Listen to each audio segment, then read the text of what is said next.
Today we will dive into creating a simple Python data frame using the Pandas library.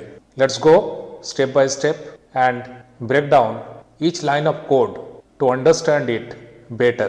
First, let's import the Pandas library. So we type import pandas as pd. This imports pandas and allows us to use it with the alias pd for convenience. Instead of typing pandas.dataframe every time, we can just use pd.dataframe. This makes our code more readable and concise.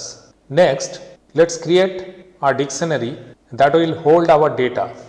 Assume we want to store information about Indian states, their capitals, population and official languages. So we define it as this dictionary consists of keys like state and capital with corresponding lists containing values. Each list must have the same number of elements to ensure alignment.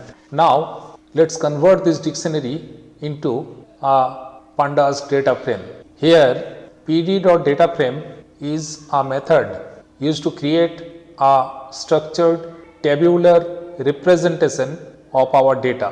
Our data frame is like a table with rows and columns similar to an Excel sheet or a SQL database table. Each key in our dictionary becomes a column header and each value in the list forms a row under that column. Finally, let's display our data frame using the print function. This prints the data frame to the console, showing our structured data in tabular format. Now let's run the script and see the output. There you go. We have successfully created our data frame.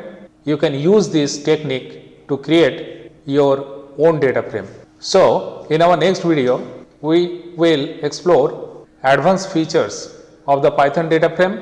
Stay tuned, keep practicing and see you soon.